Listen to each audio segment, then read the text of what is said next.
દેશોમાં યુદ્ધના કારણે ક્યાંક ને ક્યાંક ઈંધણની અછત વર્તાઈ રહી છે, પરંતુ આ અછત વચ્ચે ખોટી અફવાઓએ જોર એટલું પકડ્યું છે કે લોકો સ્ટોક કરવા લાગ્યા છે ઈંધણનો, અને આ કારણે પેટ્રોલ પંપો પર ઈંધણનો સ્ટોક ખૂટવા લાગ્યો છે. આવી સ્થિતિ આજે પણ રાજ્યમાં કેટલાક જિલ્લામાં જોવા મળી છે.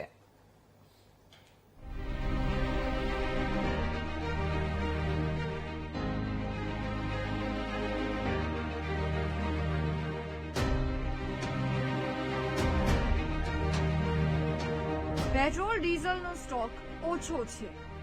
ગમે ત્યારે પેટ્રોલ પંપ બંધ થઈ શકે છે. ખાસ કરીને ડીઝલ મળવું મુશ્કેલ બની શકે છે. આવી એક પ્રકારે રાજ્યમાં અફવા ફેલાઈ છે. પરિણામે લોકો પેટ્રોલ પંપો પર લાઈનો લગાવીને બેઠા છે.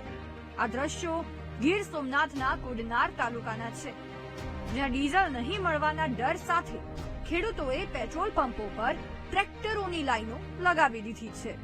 ખેડૂતો પોતાના ટ્રેક્ટરોની ટાંકી ફૂલ કરાવવા માટે ઉભી ગયા છે, કારણ કે ઉનાળુ પાકની લણણી અને ચોમાસુ પાકની વાવણીની તૈયારીઓનો સમય છે. તેવામાં ડીઝલ ન મળે તો મુશ્કેલીઓ ઊભી થઈ શકે છે.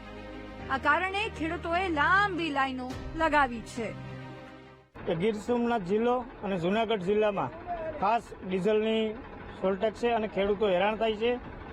આના કારણે સરકારને નિવેદન છે કે પૂરતું ડીઝલનો સ્ટોક આપે, જથ્થો આપે, અને પેટ્રોલ પંપમાં દરેકમાં ગીર સોમનાથ અને જૂનાગઢમાં દરેક જગ્યાએ લાઈનો લાગી છે.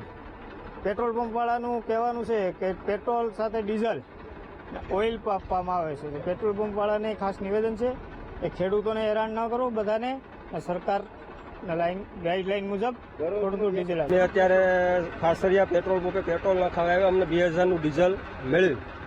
હવે 2000ના ડીઝલ અટાણે સિઝન છે ખેડૂતોને, આમાં કોઈ 2000ના ડીઝલો ન થાય. અટાણે એક ટ્રેક્ટર દીઠ 40 થી 50 લીટર ડીઝલની જરૂર છે ખેડૂતોને, કારણ કે અટાણે સિઝન છે અડદ, મગ, બાજરી, તલ, બરોબર.